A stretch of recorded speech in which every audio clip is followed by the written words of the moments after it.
testosterone, other hormones which play a role. And all these hormones and enzymes are being secreted by the command of the nucleus.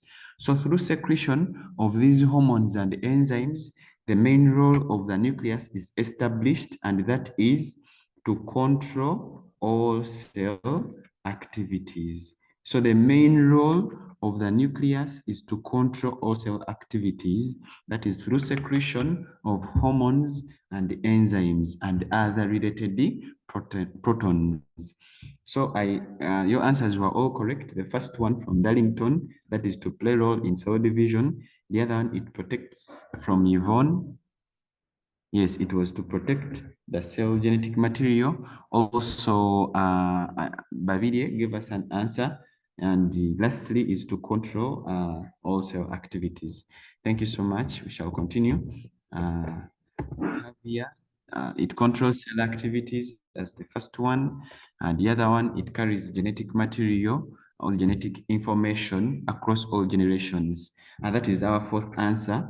As I told you earlier, what we inherit from our parents is the DNA. However much the sperm fuses with the egg, actually what the father donates, precisely what the father donates to the offspring or to the mother during fertilization is the DNA. And it is this DNA that fertilizes and it is this sperm which fertilizes the ovum to form the offspring. And the ovum and the sperm, they fertilize to form this offspring, right? Yes, so it carries genetic material from one generation to another. The structure of the DNA, as we said earlier, the structure is rod-shaped. As you can see here, in our diagram here, it is existing as a rod, the rod-shaped nature of the nucleus. Yes. And in function, sorry, the nucleus is done. We are moving to the mitochondria. Sorry about that. The mitochondria is rod-shaped. That's what we're talking about then. And the function of the mitochondria. Who can tell us the function of the mitochondria? Audrey? Audrey, what's the function of the mitochondria?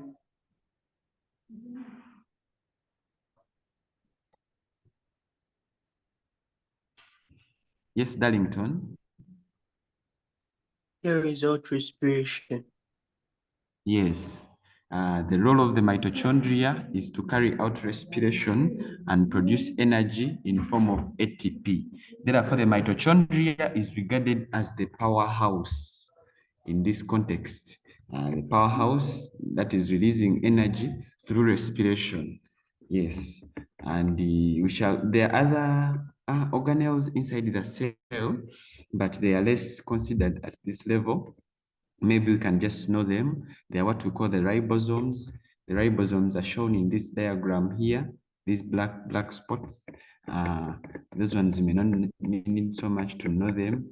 We have what we call the endoplasmic reticulum. These are also present inside the cell, and they are also shown down here on our slide. And also in the diagram here, we are able to see the reticulum right here. And then we have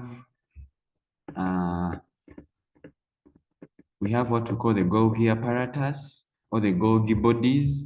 The Golgi bodies are also presented here in the diagram, and also they are also drawn here. Now the Golgi body and the endoplasmic reticulum, as I said, they are not so much encouraged at this level, but you can just know that these two play a role in transportation of materials generally and modification of materials inside the cell. For now, that's what we can just know.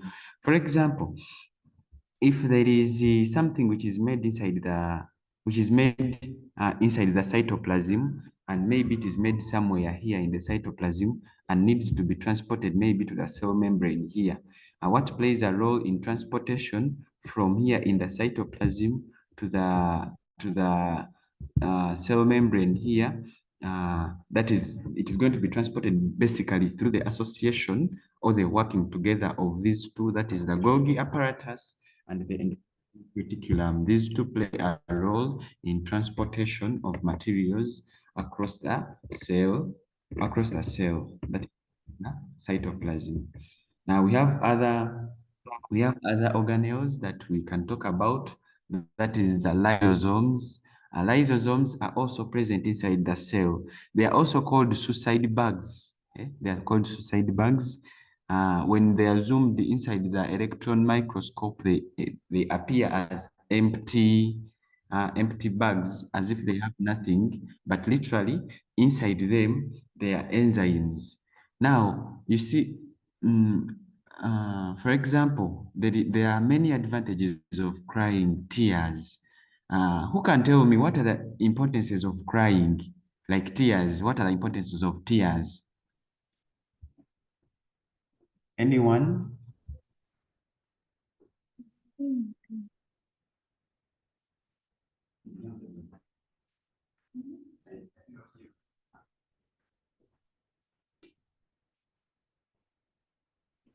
Yes, tears. People cry for emotional release.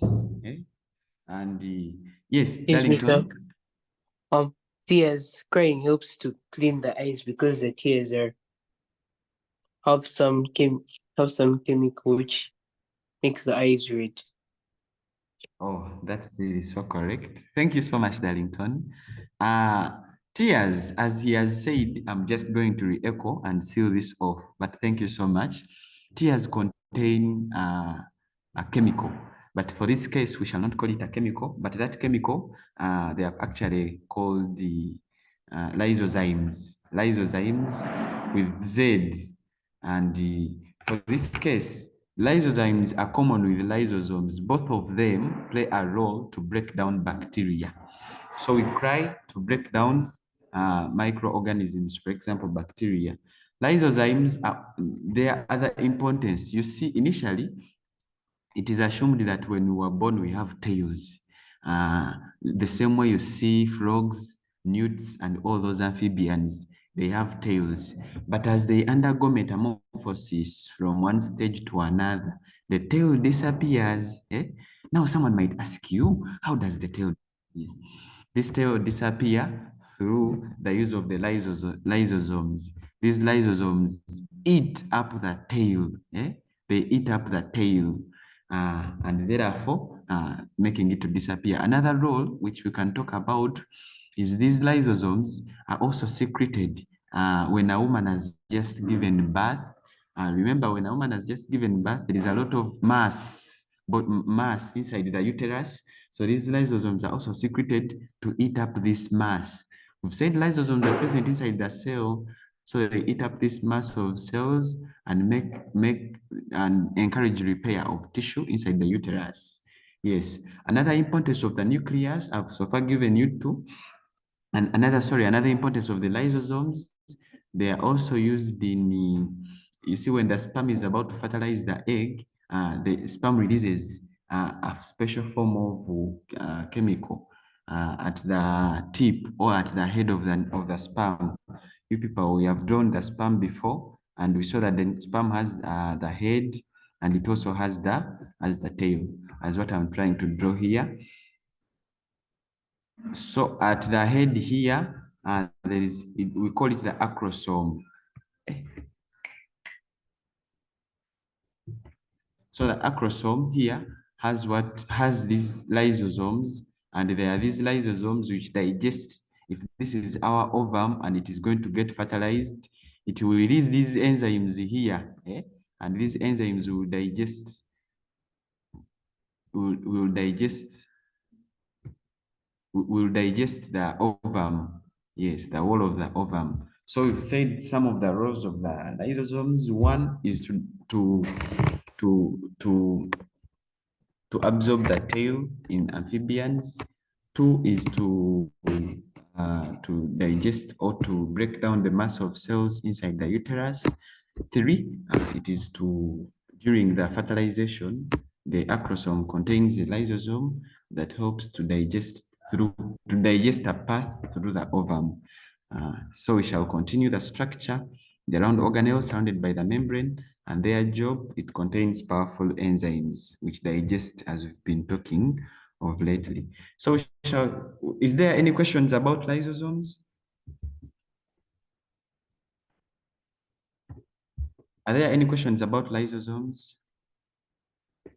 Okay, we shall continue. There are vacuoles. Vacuoles, some appear small and others are present as big vacuoles. For example, in plant cells. Uh, in plant cells, this forms what we call the cell sap. And in animal cells, the vacuoles are far reduced in shape. For example, this one here. The structure of vacuoles, they are fluid sacs that float in the cytoplasm. Fluid meaning it contains some liquid which is dissolved with some nutrients and mineral ions. I have a question before we go to the functions of the vacuoles. We've seen that in the middle of the plant cell here, there is this vacuole. Who can tell me what is the importance of this vacuole in a plant cell? Why a vacuole is so important in a plant cell? Martha, what is the importance of vacuoles in a plant cell?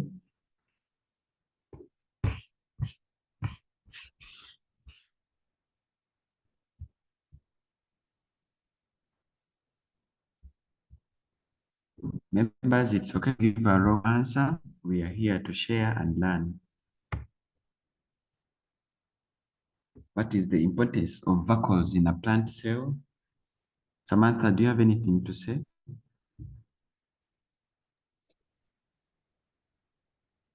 Yes, Darlington.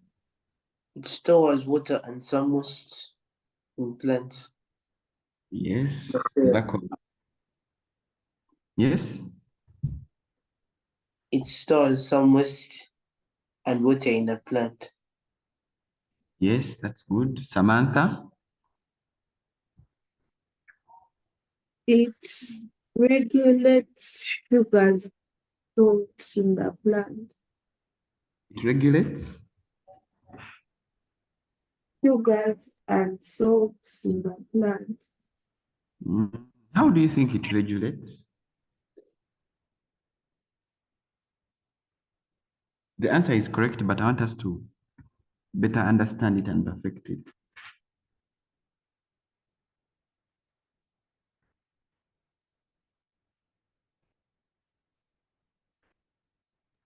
I'm not sure.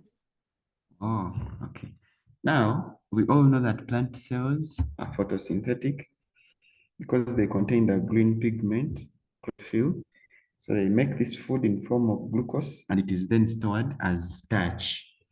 So some of the food and other sugars, some of the food in form of starch and other sugars are stored in the cell sap or in the vacuoles. That is correct, as you said, Sasha. It regulates the sugars and mineral salts inside the cell by storing them. Then Darlington's answer, he said they store water and wastes. That's very correct. Some of the wastes, metabolic wastes, which are produced by the plant, are stored inside these vacuoles. And then some of the small vacuoles are able to transport them to the cell surface membrane where they are released. Yes. Yeah. Another importance of the vacuoles is some of them contain pigments. Some of them contain pigments which give the plants and the plants generally the color. For example, the carrots. Uh, for example, sorry, the flowers, their pigment is stored in the cell sap, and these are called anthocyanins. Yes, although you may not be so much interested in the name, but they are called anthocyanins. Spelling for anthocyanins is ANTHOCYNINS.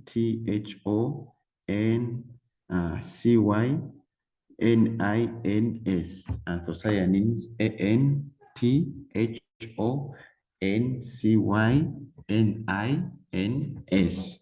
So that is the other role of vacuoles. They store pigments that give color to flowers. For example, you can see pink flowers. For example, in Crotalaria plant, you can see hibiscus flowers. They are red. Those different colors are attributed to the nature of the pigment which is present inside the vacuoles. So we shall continue further. The job stores water and the other materials, for example, food. Another one is store waste and help to get rid of the wastes by transporting them outside the cell. So we shall continue. There are some questions that I want us to look at. We are going to talk about the membrane-bound organelles. We've looked at the different structures inside the cell. We've seen the cell membrane, the nucleus, the mitochondrion. We looked at the chloroplasts. We looked at the cytoplasm. Which organelle have we not yet talked about? Audrey, which organelle have we not yet talked about?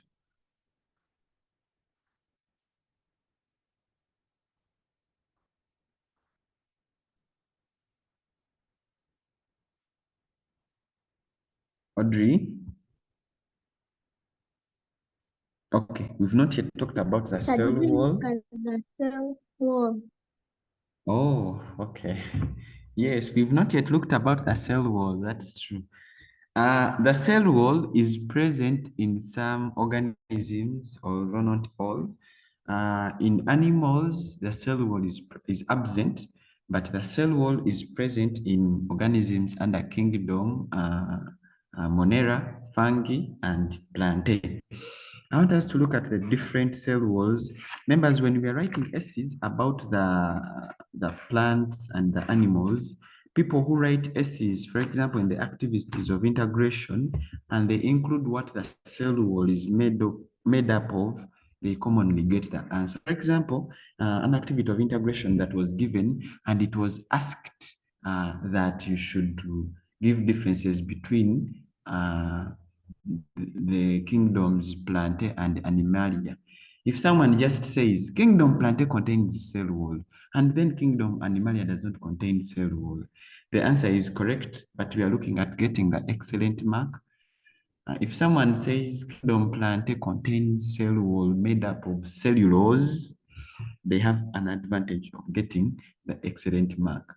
Or if someone says kingdom Fungi contains cell wall made up of chitiny, they also get an advantage of getting the excellent mark.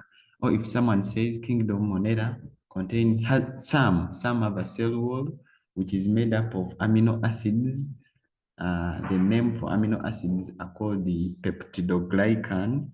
Peptidoglycan is PEP, peptido, TIDOGLYCAN,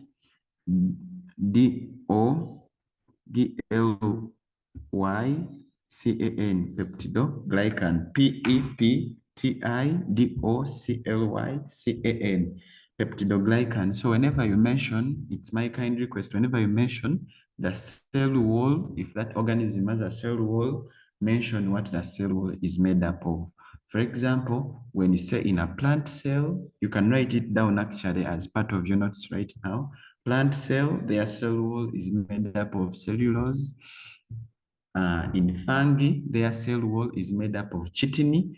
Yes, chitiny. And that is the key difference between the cell wall of plant cell, and cell wall in fungi. And then in bacteria or in Monera, their cell walls are made up of amino acids, and these are called peptidoglycan. I want you to know that chitin and cellulose are carbohydrates. Yes, are carbohydrates, and they are polysaccharides. You get to know the polysaccharides later on, but for now we can say cellulose and chitin are both carbohydrates. But for bacteria, the peptidoglycan, it is an amino acid, or it is a protein, right? Is there any question before we continue to the role of the cell wall? Teacher, could you repeat the spelling of the peptide? Of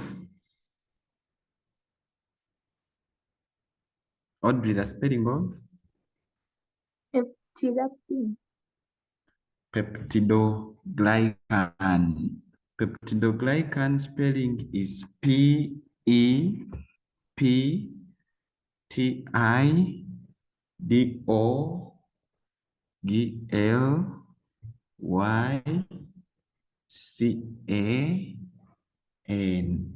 peptidoglycan.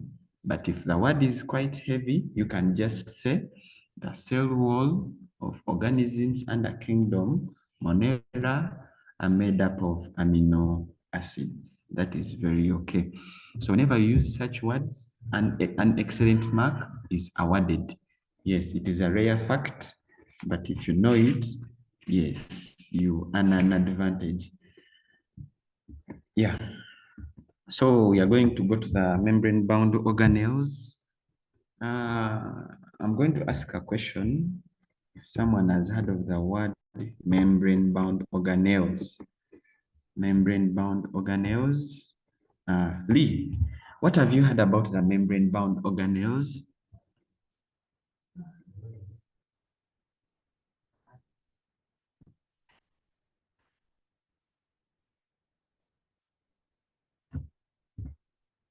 Has anyone heard anything about the membrane-bound organelles?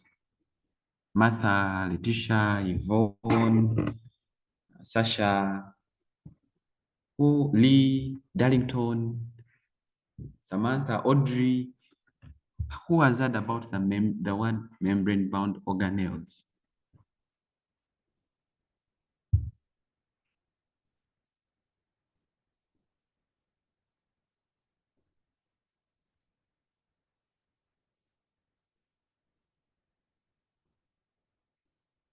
Audrey, can you please share with us about membrane-bound organelles?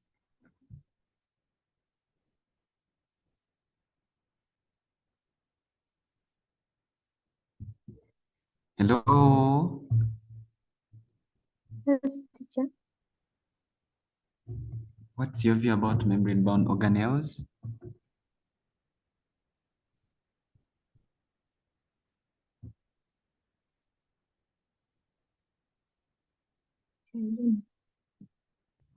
Okay, it's very fine, that's fine. So membrane-bound organelles are the ones we've been talking about. They are present inside the cell. You realize that the cell itself has what we call a cell membrane. But inside the cell one, yes, Sasha?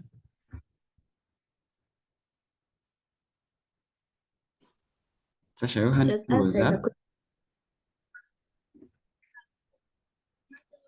As Yes, you answering can answer. the question. Yes, please. Membrane-bound organelles are cell structures which are enclosed by a biological membrane. Yes, that's really very good. That's so good. Sasha has said that membrane-bound organelles are organelles which are enclosed by a biological membrane. That's very good. But there is a word organelles. So it means to make our answer better, Sasha, we can say these are organelles which are enclosed by a membrane and they are found inside the cell. Now it means all those organelles which are found inside the cell, but they are enclosed by a special form of a membrane, which is separating it from the rest of the cytoplasm. They are going to be called membrane-bound organelles. Yes, any organelle which is covered or surrounded by a special membrane and they are present inside the cell, they are called membrane-bound organelles. For example, I was drawing one right here. The one we saw yesterday, which had this structure.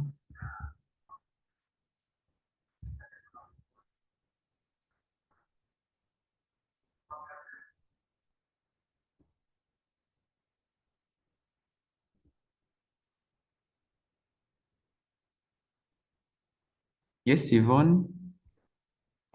Excuse me, teacher, you said that membrane-bound organelles are enclosed by a by a biological membrane. They are organelles.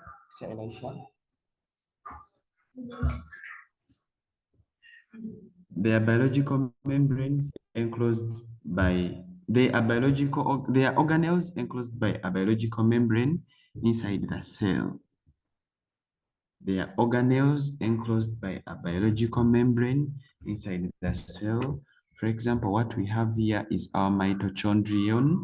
Yes, the mitochondrion. I requested yesterday that people should share on the platform for their organelles they drew to be marked, but people didn't share. Yes, now when we have to look at this mitochondrion, we realize that it is inside the cell, but it has this membrane, right? It has its own membrane, which separates it from the rest of the cell. Therefore, an example of a membrane-bound organelle is what we call the mitochondrion. Now, apart from the mitochondrion, who can give me examples of other membrane-bound organelles? Other examples of membrane-bound organelles? You can just unmute and you give us the answer.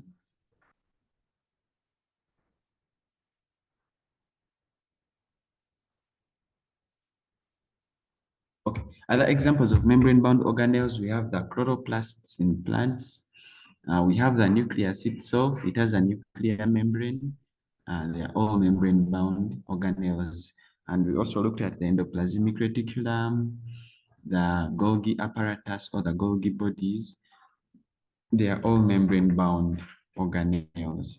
So we shall continue. The question was, what are the examples of membrane-bound organelles in plants and animals? We've said examples of membrane-bound organelles include mitochondrion, the chloroplasts, the nucleus, the endoplasmic reticulum, and the Golgi apparatus. Yes, we are going to go to the other part of the types of cells that we have. You can write types of cells that exist. Yes, so I think we are all conversant with a part of the membrane-bound organelles. We shall have the types of cells. Now, I want to tell you this, before humans, as in kingdom Animalia, and plants and the fungi all existed, they were simpler organisms which existed on this universe. These organisms were called prokaryotes. Prokaryotes were the simplest form of organisms, and later on, as a result of evolution, there came another form of organisms, and these were called eukaryotes. Now, we are going to look at these two types of cells. You can write this slide down. Members, have you written something on the membrane-bound organelles?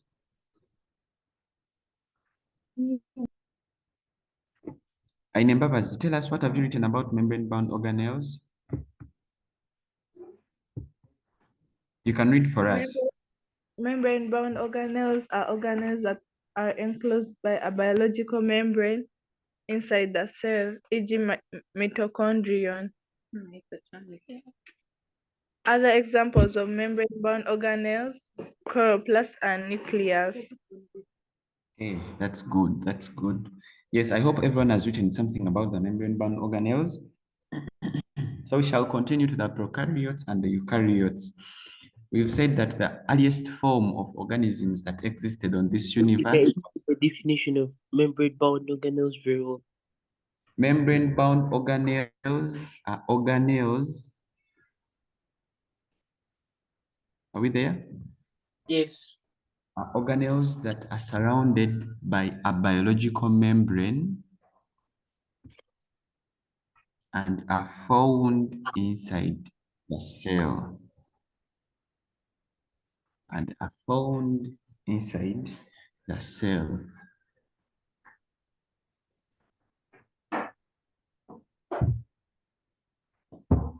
Thank you. Yes, we can now continue. I was still telling you, now we have two types of cells. We have what we call the prokaryotic cells and what we call the eukaryotic cells.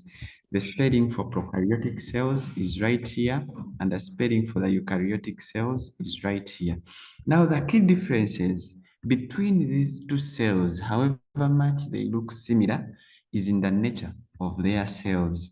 As we said earlier, prokaryotic cells existed earlier, long ago, but the eukaryotic cells are the more advanced, and they evolved from the prokaryotic cells. Now, prokaryotic cells are very simple. The membrane-bound organelles, we've been talking about the mitochondrion, the chloroplasts, the nucleus. They don't, for them, they are not present in these cells. So the key difference between a eukaryotic cell and a prokaryotic cell is that a prokaryotic cell has what we call membrane-bound organelles. The prokaryotic cells does not have membrane-bound organelles, and additionally, the prokaryotic cell does not have a true nucleus. Who can tell me what is a true nucleus and what is not a true nucleus?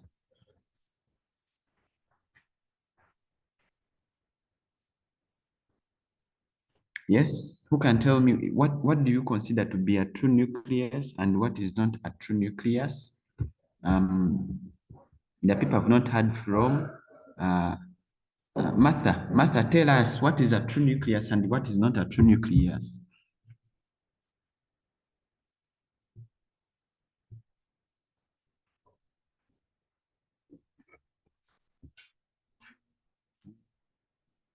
Martha, can you tell us what is a true nucleus and what is not a true nucleus? Teacher, I'm not going to lie to you. I don't know what it is. Okay. Can someone help us with the meaning of a true nucleus and not a true nucleus?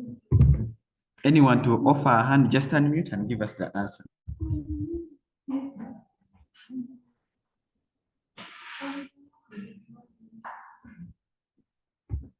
Okay, it's well. So a true nucleus is the one which has a nuclear membrane. That is a true nucleus. But organisms which do not have a nuclear membrane, we call that not a true nucleus, and it is donated a different name. It is called, and their genetic material is present in the region called the nucleoid. Yes. Therefore, whenever an organism does not have a true nucleus, their genetic material is present in the region which is called the nucleoid. That is in prokaryotic cells, but in eukaryotic cells, their nucleus has a true membrane, and therefore it is donated the normal name as the nucleus. Yes. Is the difference? Have we understood the difference? You can also note it down.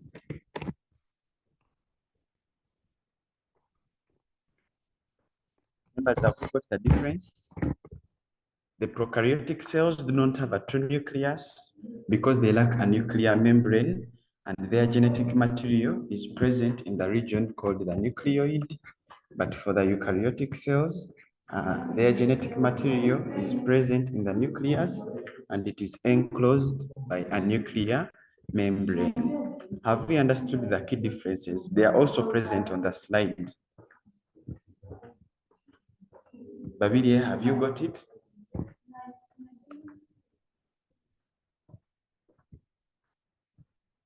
Babirie? Yes, teacher. Have you understood the explanation I've just put forward? Yes. Have you understood the explanation? Yes, teacher. Can you explain to us the difference between a true nucleus and a nucleus that is not considered to be true?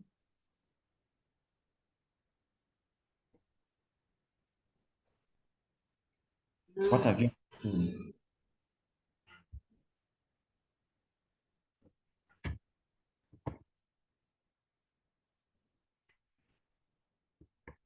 Yes.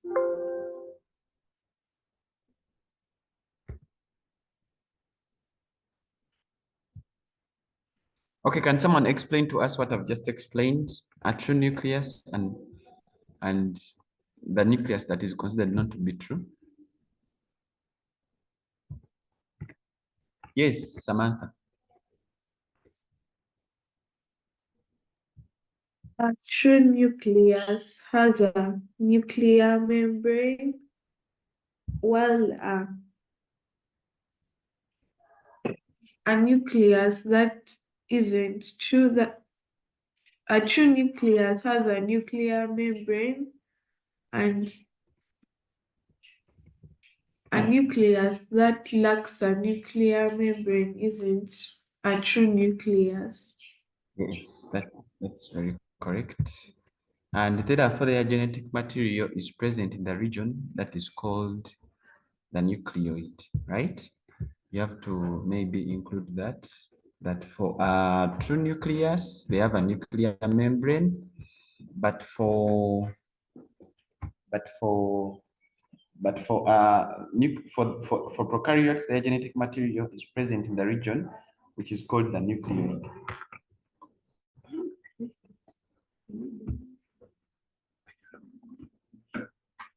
So I'm going to show you an image here. I'm going to show you an image here of how a prokaryote looks like. It's good. Oh, thank you. Yes, so let me show you here.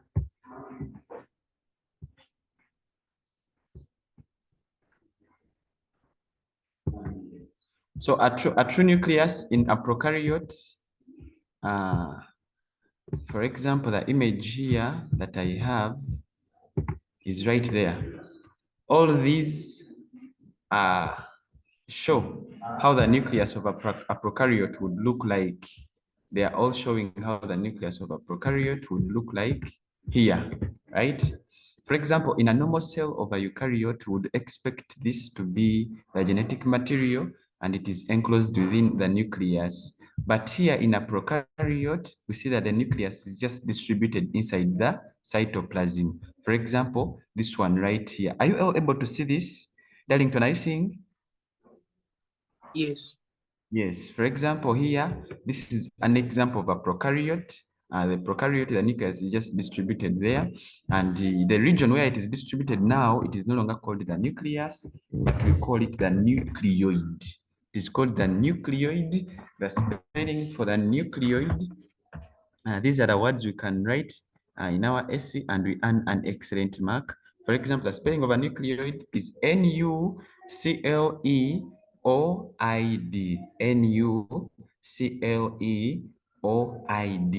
Nucleoid. Their genetic material is just dispersed in the region called the nucleoid. All those are examples of prokaryotic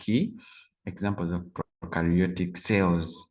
Yes, and they are commonly all organisms under kingdom Monera are prokaryotes. I hope we are all able to recall that all organisms under the kingdom Monera are prokaryotes. So we shall continue. With our lesson.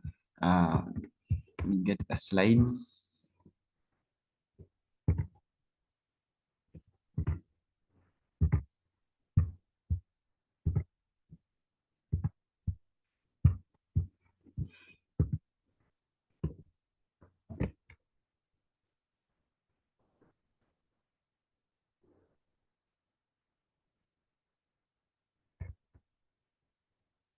So we've seen now the key difference is whenever you're asked what is, for example, what's the difference between organisms under kingdom Monera and organisms under kingdom Plantae?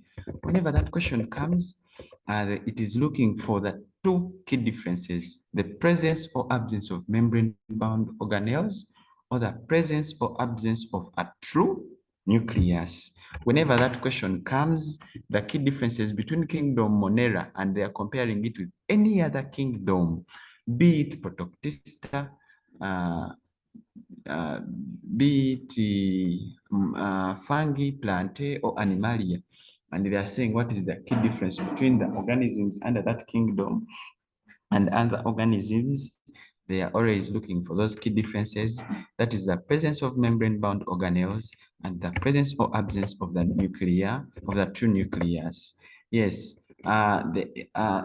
here on the slides we are having prokaryotes are very simple, not true nucleus or not membrane-bound organelles, and they lack a true nucleus. Their genetic material is present in the nucleoid, e.g., organisms under kingdom Monera. All of them are prokaryotes. Now, the cell is said to be a prokaryotic cell. That is the nature of the cell. If they say what type of cell is possessed by organisms under kingdom Monera, we say prokaryotic cell. But the organisms which have a prokaryotic cell are called prokaryotes, right? The cell is a prokaryotic cell, but organisms which have a prokaryotic cell are called prokaryotes. The same here, a eukaryotic cell are more advanced and they have membrane-bound organelles, e.g., animal cells, plant cells, fungal cells, and the protozoan, that is for the protoctista. And then there is a question, who can maybe mention other characteristics of eukaryotes?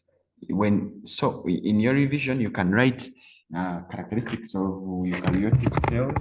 You can include all the ones you just mentioned. And whenever you're writing your essay, those two should always come first, right? Unless there is any question. Is there any question so far in what we have covered? Please, you can always ask questions.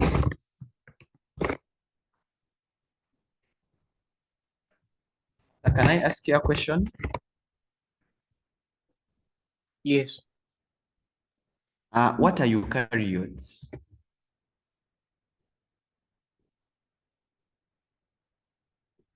What are eukaryotes? Yes, Darlington. Eukaryotes are simple cells which lack membrane-bound organelles and lack a true nucleus. Okay, thank you. That is for prokaryotes. Thank you for trying, but I want the definition for eukaryotes. This one here for you. Please may I say again? Yes, please, it's fine. Eukaryotes are more advanced cells which have membrane-bound organelles and have true cells. And have true nucleus, not true True cells. nucleus, true nucleus. Yes, can you give examples of it?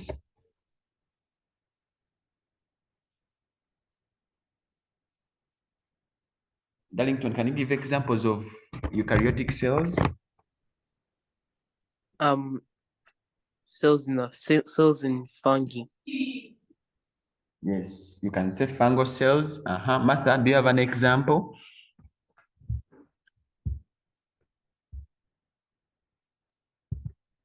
Animal cells. Animal cells, that's good. Samantha?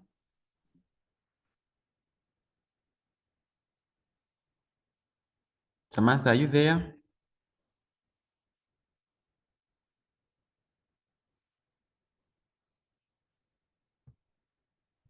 Samantha, are you there?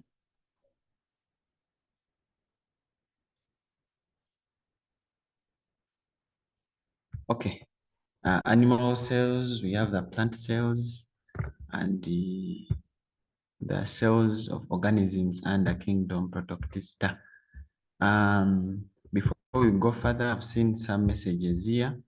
People didn't capture well the part for the vacuoles and the Golgi apparatus, and I think we shall have to go back a bit. Someone was like, their connection was not so good. So the Golgi apparatus, we said that we don't have to stress a lot about them for this level. So we can just know their function. And then we swallowed them together with the Golgi apparatus and the endoplasmic reticulum. We said the Golgi apparatus and the endoplasmic reticulum are organelles that help in the transportation of materials inside the cell. That is their basic role for now. They transport and modify materials inside the cell. That is their main role for now. And the diagram of an endoplasmic reticulum is present right here. This is our endoplasmic reticulum, which is also here, right? And then the Golgi apparatus. The Golgi apparatus is also present right here. We've said they share a common role for now, we can say. They help in the transportation and modification of materials inside the cell. Yes, for example, we said something can be made, a material can be made here, and it is transported to the cell membrane right here. This transportation is going to be done by the Golgi apparatus. Then another person said on the part of the vacuoles, they did capture it well. The vacuoles, we said they have, we said that our vacuoles were given basically three roles. That is store wastes and water. Then they regulate sugars. And the salts inside the plant cell or inside the cell generally. And then lastly, they store pigments that modify the color of different plant organs. For example, they store pigments that modify the colors of different plant organs. For example, the flowers in plants, for example, those of crotalaria that maybe appear that they have different colors. And for example, in hibiscus, they appear red. Yes, and we see that different flowers in different plant species have different colors. Yes. You can also give me some flowers that you know, examples of flowers that you know that have different colors. Yvonne?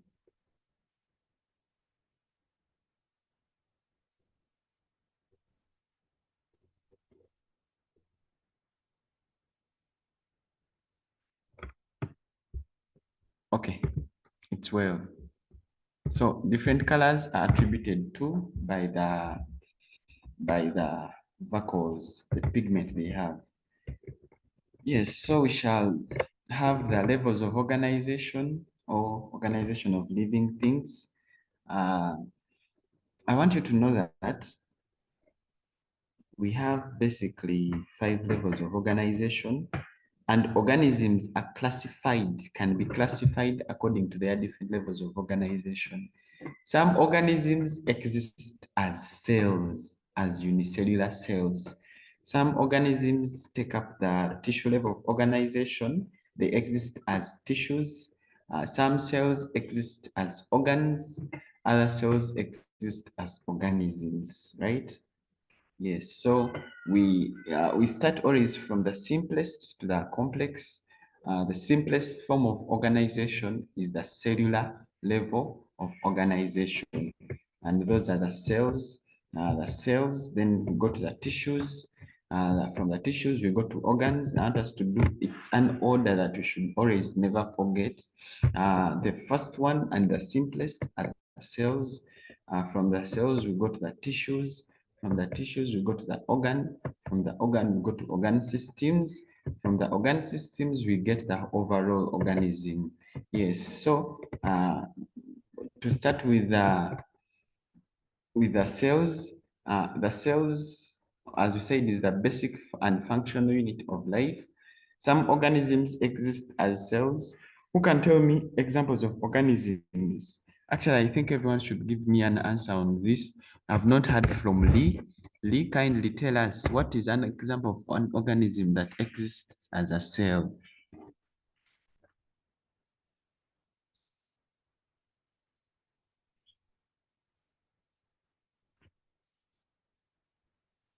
Yes, Lee, can you tell us an example of an organism that exists as a cell?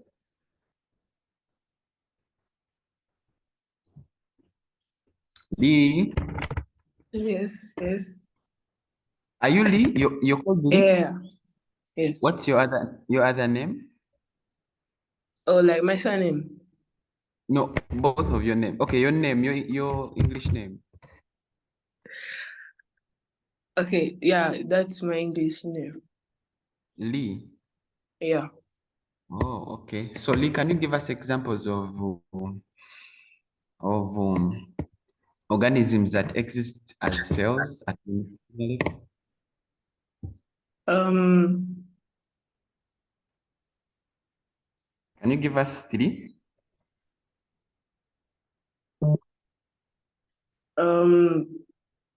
there's bacteria, Bacteria 1,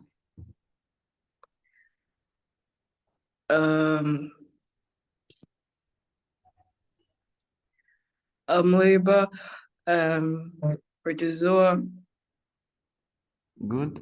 and You have unicellular fungi. and unicellular fungi, for example. I don't know the examples. Thank you so much. Whenever you give an answer and you don't know the example, for example, if someone says, give examples of unicellular organisms, and you say unicellular fungi, that gets so tricky. It's better when you say this. Unicellular fungi, for example, yeast. Someone is able to know that, okay, this is the specific example. But thank you so much. You've given all the 3 that I wanted. Yes, that's very good. All those organisms exist as the unicellular organisms. Unicellular meaning they have 1 cell. Then we shall go to the tissue. Tissue, for example, before we go to the tissue, I want to tell you that a group of cells working together to play a specific role, a group of cells working together to play a specific role form a tissue, right? Group of cells working together to play a specific role. Those are 3 characteristics I've told you. And the 4th one is that they share, they share a common ancestor. Okay? They commonly have the same origin, in short. They have the same origin, and these are a group of cells playing a specific role, share a common function, or they evolve from the same ancestor. They form what we call a tissue. For example, the muscle cells work together to form what we call the tissue, and that tissue is the muscle. Who can give me another example of cells that work together to form a tissue?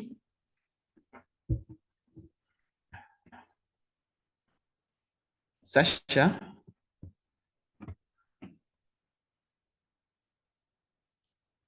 Can you give us another example of cells that work together to form a tissue?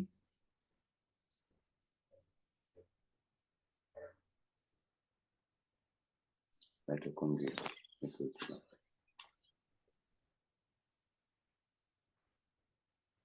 Blood. Blood. Blood.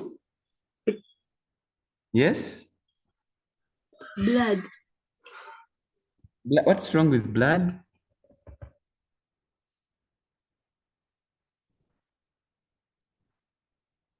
Sasha? We are saying which group? Oh, yes, please do. The white blood cell. Yes, the white blood cells. That's correct. And we have also the red blood cells. All these work together to form one tissue. Which tissue do they form? The white blood cells, the red blood cells, the platelets, the phagocytes, the macrophages. Which tissues do they form?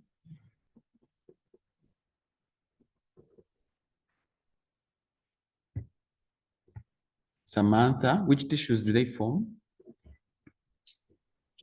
Blood. Yes, blood. So it means that blood itself is the tissue, but the cells inside it are the ones which make it up. That is the red blood cells, the white blood cells, the macrophages, and the platelets. Yes, we shall continue. As it is said, tissues are made up of specialized cells. Then the tissues working together to play a specific role, they form an organ, right? Yes, they form an organ. For example, the heart, the lungs, and the brain. The heart itself contains blood inside it, but we know blood is a tissue. And then it contains the cardiac muscles, which contract and relax to propel blood. So the muscles, we also know muscles are examples of tissues. So two tissues are examples of tissues which are present in the heart. We have the muscles, the blood, and the blood vessels which are connected to the heart, although they may not be part of the heart, but we also have the valves which open and close to allow blood flow in and out of the heart. So all these tissues work together to form what we call an organ, and that is the heart. So found in both plants and animals, organs are present in both plants and animals. There is an activity of integration that we did last term, and there is this boy who got an accident and he lost a lot of blood, and they were asking, explain how the different levels of organization were affected. So we had to talk about which cells were lost cells. You start from the cells and which role do they play. For example, you say red blood cells for this, white blood cells for this. Then from the cells, you go to the tissue, which tissues were damaged. Someone might say the bones were damaged in an accident, and the bone cells were damaged. Bone cells, I told you, they are called osteoblasts. Osteoblasts. And from the bones, you can talk about the muscles and what do they do. Organs are also present in plants. Examples of organs present in plants, we have the flowers, the fruits, and all that. Then composed of tissue that are organized in groups and work together to perform a special function. That is what the organ contains. And it is my prayer that as we are going through these slides, you are noting. We have said that they are composed of tissue that is organized into groups that work together to perform special functions. Then organs that play a similar role, they form what we call an organ system. For example, the circulatory system. The circulatory system, which consists of the heart, the blood, that consists of the heart, the blood, and all that. They form what we call the circulatory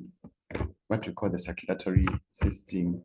A group of organs consists of a group of organs that work together to form this role. For example, we have in this diagram is the digestive system.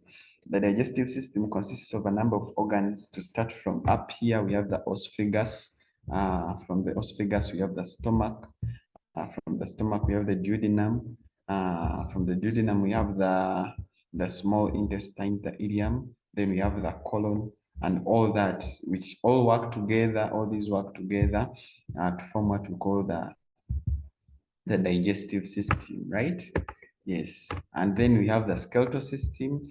It consists of the skull, and this forms what we call the skeletal-muscular system. Or you can split them into the muscular system and into the skeletal system. Yes. And then another one that we have is the circulatory system. These are all examples of systems. The circulatory system, we said it consists of the heart. Inside the heart, there is blood and the blood vessels that are attached to the heart. Yes. So we have the first system is the digestive system, the skeletal system, and then the circulatory system. Then we have the organ systems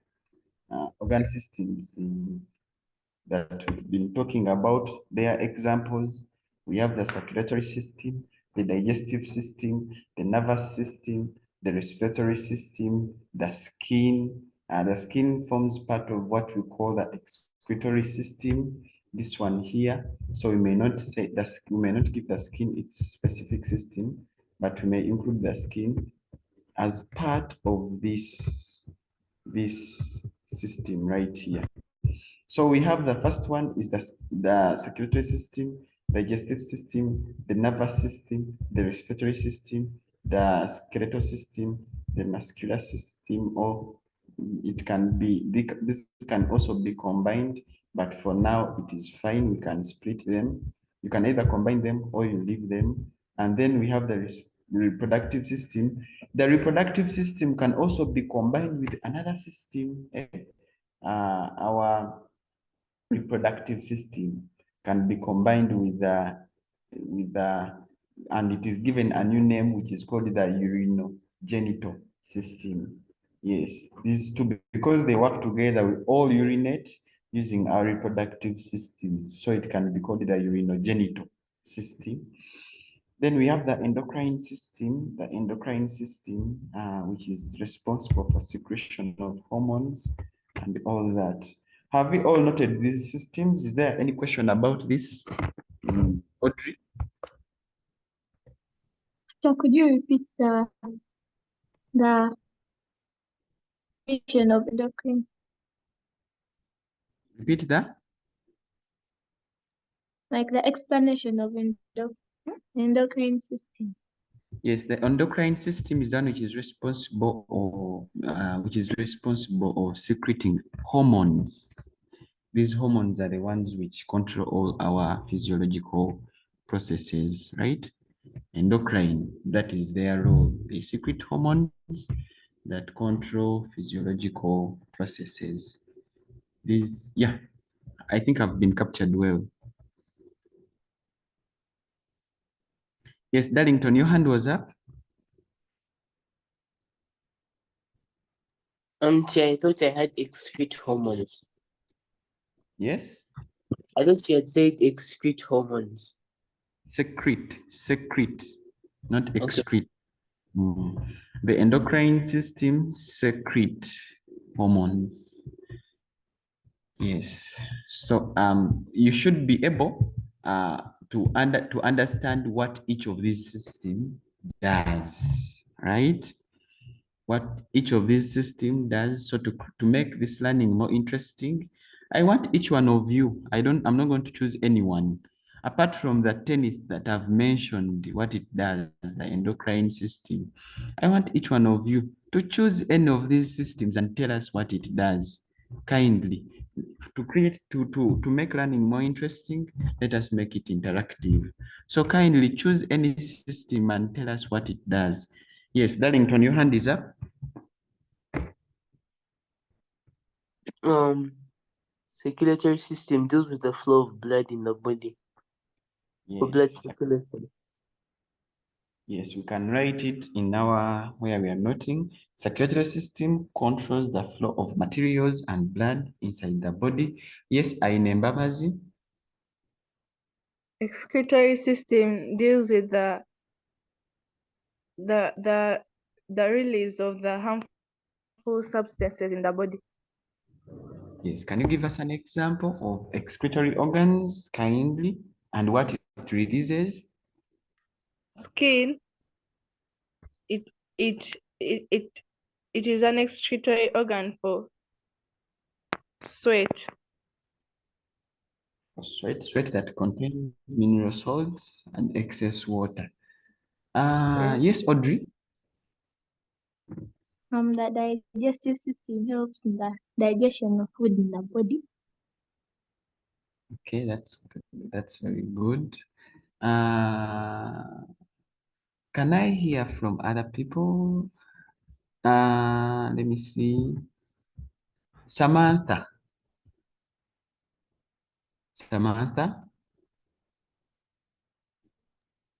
Yes, teacher. Use the system, tell us what it does. Pardon? Among the systems that have been mentioned, choose one, tell us what it does. The excretory system. It has already It been deals- taken. Okay. You can choose another one, please. The nervous system. Very good. The nervous system deals with taking the impulses, nervous impulses. Okay, it controls it. controls the transmission of impulses to the brain and the spinal cord. Yes, Martha? The respiratory system is responsible for the gaseous exchange in the body.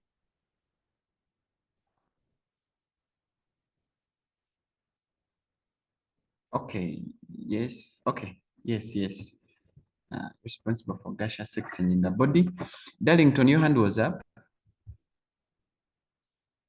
Jenna, it's okay. Your answer has been given. Okay, I've not heard from Letitia. Letitia, choose one and tell us as Sasha also prepares.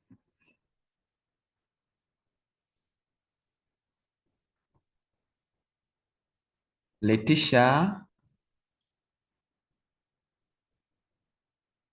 Okay, Sasha, can you tell us?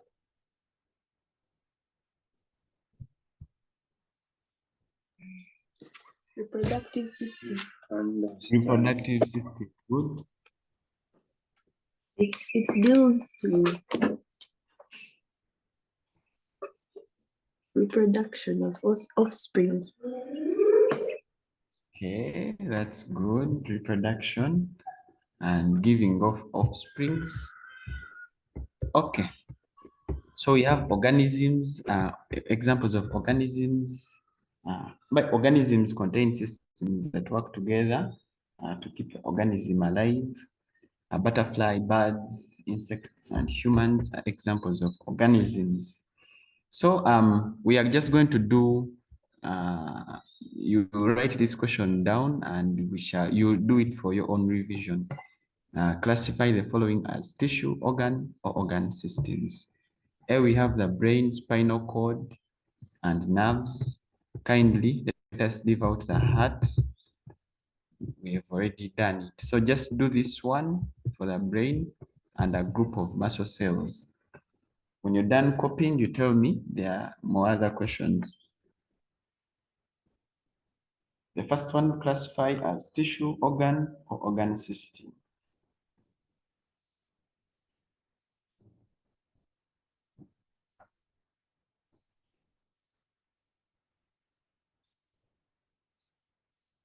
Are we done? Letitia, are you done copying?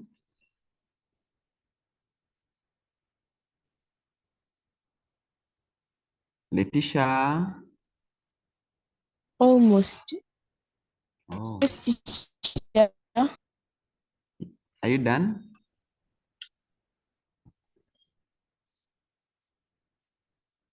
Okay, so I hope we are done. Classify the following as tissue, organ, or organ system. We have the brain, spinal cord, and nerves.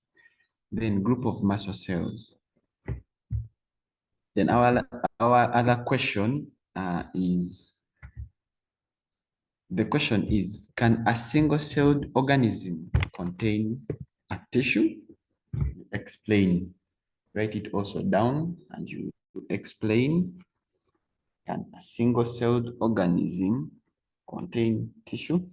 And you will explain your answer.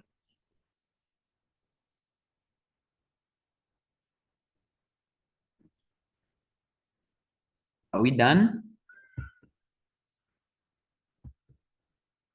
Give one example of each: a cell, organ, tissue, and organism. Give an example of each: cell, organ, tissue, organism.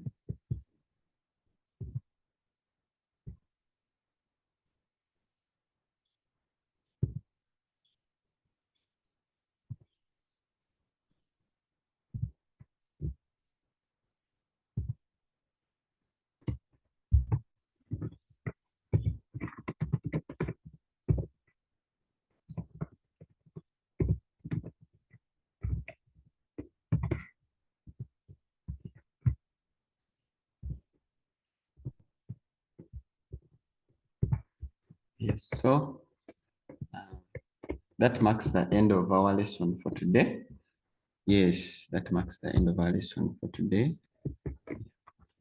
So it's my prayer. We shall meet the next time we meet, that we have these questions answered. But I pray that when you do the answer, you post in the group, you post and we discuss. Discussion does not only happen during the lesson time.